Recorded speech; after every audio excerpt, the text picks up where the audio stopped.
आप देख रहे हैं एसएमसी आवाज़ सैफी अब्बास के साथ। नमस्कार, एसएमसी आवाज़ में एक बार फिर आपका स्वागत है। कोरोना का ग्रहण और संक्रमण किस तरह से ज़िंदगी को बेपटरी लेकर आया है, ये हर किसी के सामने है। और इसमें कुछ चीज़ें ऐसी हैं जो अभी भी इससे प्रभावित हैं, जिसमें स्कूल भी है। पिछले 1.5 साल से बच्चे लगातार ऑनलाइन पढ़ रहे हैं और बच्चे स्कूल को भूलने जैसी स्थिति में पहुंच गए हैं। लेकिन जब सब चीज़ें अनलॉक हुई है तो सवाल ये है कि आखिर स्कूल क्यों नहीं खुल रहा है। इसके साथ साथ जो अभिभावक हैं, पेरेंट्स हैं, उनका ये आरोप भी लगता रहा है कि ऑनलाइन जो पढ़ाई हो रही है इसके नाम पर मनमानी फ़ीस भी लिया जा रहा है। और ट्यूशन फ़ीस तो ठीक है क्योंकि ऑनलाइन पढ़ाया जा रहा है, लेकिन लाइब्रेरी फ़ीस, कंप्यूटर फ़ीस और दूसरी फ़ीस की मांग जो की जा रही है ये गलत है। प्राइवेट स्कूल एसोसिएशन भी इसको लेकर लामबंद है। उनका कहना है कि पिछले 1.5 साल से स्कूल बंद है और शिक्षण व्यवस्था चरमरा गई है, स्कूल की व्यवस्था चरमरा गई है। आखिर जो टीचर हैं उनको सैलरी कैसे दिया जाए और जो बसें चल रही हैं जिनकी EMI बची हुई है आखिर उसको कैसे ठीक किया जाए। ऐसे में सिंगरौली ज़िले में भी जो निजी स्कूल से जुड़े हुए संचालक हैं उनके द्वारा आज कलेक्ट्रेट में ज्ञापन सौंपा गया और प्राइवेट स्कूल एसोसिएशन के जो अध्यक्ष हैं AK तिवारी, उनसे हमारी बात हुई। उन्होंने कहा कि लॉकडाउन का हमने सख्ती से पालन किया है, लेकिन जब चीज़ें अनलॉक हुई हैं तो आखिर स्कूल क्यों नहीं खुल रहा है, बच्चों के भविष्य के साथ ही क्यों खिलवाड़ किया जा रहा है और इससे स्कूल भी प्रभावित हैं। ऐसे में एक ज्ञापन सौंपा गया है और हम उम्मीद करते हैं कि इसका कोई ना कोई सकारात्मक परिणाम ज़रूर सामने आएगा। और जहां पर मनमानी फ़ीस की बात है वो बिल्कुल गलत है, फ़ीस ही नहीं मिल रही है। ऑनलाइन तो बच्चों को पढ़ाया जा रहा है, लेकिन बहुत सारे ऐसे जगह पे हैं जहां पर किस क्राइसिस से स्कूल गुजर रहे हैं ये तो वही जानते हैं। और यही स्थिति रहेगी तो स्कूल में ताला जड़कर इसकी चाबी भी सौंप दिया जाएगा। और ऐसे में जो ज्ञापन लेने के लिए आए थे अपर कलेक्टर DP बर्मन, हमारी उनसे भी बात हुई। उन्होंने ये कहा कि जो भी दिशा निर्देश है वो हमें राज्य सरकार से प्राप्त होता है और वहाँ से जिस भी तरह की स्थितियाँ होंगी स्कूल के लेकर अगर कोई गाइडलाइन आएगी तो निश्चित है कि उसे बताया जाएगा। लेकिन फ़िलहाल जो वहाँ से ही पाबंदियाँ हैं तो आखिर उसे हम अपने तरफ से कैसे कर सकते हैं। ज्ञापन दे रहे हैं उसमें क्या क्या चीज़ें हैं? नहीं, जो ज्ञापन दे रहे हैं उसमें हमारी ये समस्या है कि एक तो हम ट्यूशन फीस तो लेने की बात अलग है, सरकारी स्कूल खोले भले उसको एक दिन day by day class change करके खोले, और दूसरा जो है RTE की जो फीस है वो हम लोगों को समय से दे और RTE की सीट घटा दिया है जिसकी वृद्धि करे। और इस तरह से जो बार बार आदेश निकाला जा रहा है उससे जो है जो हमारा अभिभावक है ना तो बच्चों को पढ़ा पा रहा है, न फीस दे पा रहा है, और अभिभावक और स्कूलों के बीच में सस्पेंस पैदा कर रही है सरकार। यानी आपके कहने का मतलब है कि जब तमाम इस लॉकडाउन के बाद जब अनलॉक हुआ है तो बहुत सारी चीज़ें खुल गई हैं तो स्कूल को भी धीरे धीरे खुलना चाहिए, जिससे स्कूल ही नहीं खुली है, जिससे बेपटरी जो चीज़ें हैं वो वापस लौटे और बच्चों के लिए भी कुछ बेहतर हो। क्योंकि बच्चों का भी जो है गार्जियन भी परेशान है कि बच्चा दिन भर घर में है, तोड़ फोड़ कर रहा है, पढ़ाई नहीं कर रहा है, मेमोरी उसकी खत्म हो रही है, और तमाम लोगों के पास मोबाइल की सुविधा भी नहीं है कि ऑनलाइन से सारे लोगों को लाभ मिल सके। लेकिन ये कोविड का पीरियड तो बहुत टिपिकल था, आपने भी देखा कई लोग कोलैप्स हुए और बच्चे भी, चूंकि स्कूल की बात है थोड़ा सेंसिटिव होते ही हैं, तो एक मजबूरी भी कहीं ना कहीं उस समय तो दिखाई दे रही थी। हम लोगों ने जो है गार्जियनों को कोऑपरेट किया है, करेंगे भी, लेकिन सरकार हम लोगों को कोऑपरेट नहीं कर रही। अच्छा, एक चलते चलते एक सवाल और है कि बात आपकी सही है बिल्कुल कि स्कूल खुलना चाहिए, बच्चे काफ़ी दिन ऑनलाइन पढ़ रहे हैं लेकिन वो बहुत बेहतर नहीं है।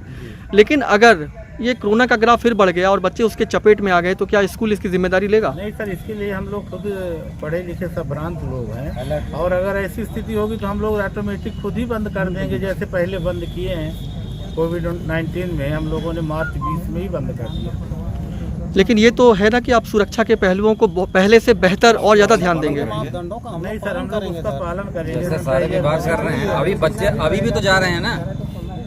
अगर बच्चे मार्केट में जा सकते हैं, पार्टी में जा सकते हैं, शादी में जा सकते हैं, और गवर्नमेंट स्कूलों के लिए है कि आप प्रवेश जो है प्रारंभ करिए, उनको बुलाया भी जाता है। अच्छा, यहाँ अगर बातें अभी तो आप ज्ञापन दे रहे हैं, अगर इसका एक कुछ गंभीर समस्या का निराकरण नहीं होता है, इम्प्लीमेंट नहीं होता है, तो आगे क्या रणनीति होगी? सर, ये मेरा आज का ज्ञापन और आंदोलन प्रदेश स्तर पर है। उच्च स्तर पर निर्णय लिया जाएगा तो कल हम लोग जिला शिक्षा अधिकारी को अपने अपने स्कूलों की चाबी सौंप कर ऑनलाइन ऑफलाइन जब तक मांग पूरी नहीं होगी तब तक बंद कर देंगे। तो इसमें जो है ये जो निजी स्कूलों की बात हो रही है तो इसमें क्या कौन कौन से स्कूल हैं, मतलब क्या DAV और इनका भी सपोर्ट है आपको? ICSE, CBSE और स्टेट स्कूल है, तीनों शामिल है। अच्छा, तीनों शामिल हैं इसमें। ICSE सेंट्रल और स्टेट की। तो मतलब ये है कि अगर बातें नहीं मानी जाएगी तो चाबी सौंप देंगे। Yes. कि स्कूल इतने विपरीत परिस्थितियों में भी बच्चों को ऑनलाइन के ही नाम पर लेकिन पढ़ा रहे हैं, बिल्कुल एक लैप्सेस नहीं रखे, एक गैप नहीं रखे कि नहीं साहब पढ़ाई तो एकदम ही अब बच्चे दूर हो गए। लेकिन अगर स्थितियां थोड़ी ठीक हो रही है, आप रेस्टोरेंट खोल रहे हैं, मार्केट में भी उसी तरह की एक गैदरिंग धीरे धीरे दिखाई दे रही है, तो धीरे धीरे स्कूल भी खुलना चाहिए, जिससे जो काफ़ी समय से परेशान है जी सर, यही हम लोग एजुकेशन सिस्टम जो बेपटरी हो गया है वो ठीक हो जाए। गार्जियन की भी इच्छा है, ऐसा नहीं है कि चुनाव रैली से कम तो बच्चे हैं ना सर। समय से स्कूल जहाँ पे चुनाव हो रहे हैं उनका क्या हो रहा है, उससे ज्यादा तो बच्चे स्कूल में है नहीं। पहले बड़े बच्चों के अरे कहाँ नहीं जा रहे हैं, हर जगह बच्चे जा रहे हैं, बहुत बड़ी समस्या है सर। जा रहे हैं। तो अभी क्या यहाँ से आपको कुछ मतलब मिला, इनके माध्यम आश्वासन मिला क्या? नहीं सर, अभी ज्ञापन लेने आ रहे हैं, इनके माध्यम से हमारा ज्ञापन मुख्यमंत्री मुख्यमंत्री महोदय तक पहुँचे। अच्छा, अभी आप ज्ञापन दे रहे हैं, उसके बाद फिर अगर आपको लगता है इसका कोई निराकरण नहीं निकला है हाँ, तो तो हम सेकंड और थर्ड स्टेज में जो चीज़ें हैं और आपको लगता है इसको बेहतर के लिए वो उसके तरफ आप जाएंगे।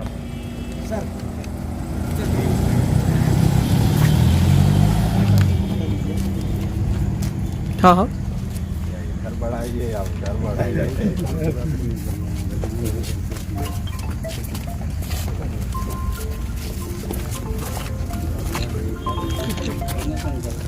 सर ये जो निजी शिक्षा से जुड़े हुए लोग हैं, इनका ये कहना है कि जब सारी चीज़ें धीरे धीरे अनलॉक हुई है तो स्कूल भी खुलना चाहिए और जो क्राइसिस चल रहा है कम से कम उससे कुछ निजात मिले।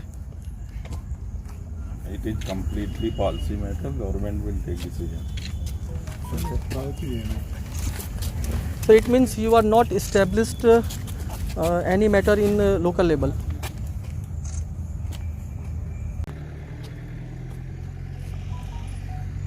और सुरक्षा के पहलुओं को ध्यान में रखते हुए स्कूल खोलना चाहिए, जिससे ये जो स्कूल से जुड़ी हुई चीज़ें चरमरा गई हैं, शिक्षण व्यवस्थाएं चरमरा गई हैं, स्कूल में टीचरों को फीस नहीं दी जा रही है और जिस तरह की ख़राब स्थितियों से लोग गुजर रहे हैं, आखिर इसके लिए शिक्षण व्यवस्था को ही लगातार क्यों हाशिए पर लाया जा रहा है। बहुत सारी चीज़ें अनलॉक हुई हैं, वो चीज़ें जो प्रभावित थी, जब उन्हें एक मौका दिया गया है तो सारी पाबंदियां स्कूल के साथ ही क्यों लगाई गई है, जिससे बच्चों का भविष्य भी जुड़ा हुआ है।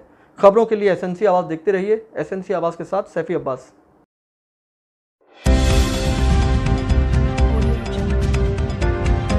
आप देख रहे हैं एसएनसी आवाज़ सैफी अब्बास के साथ।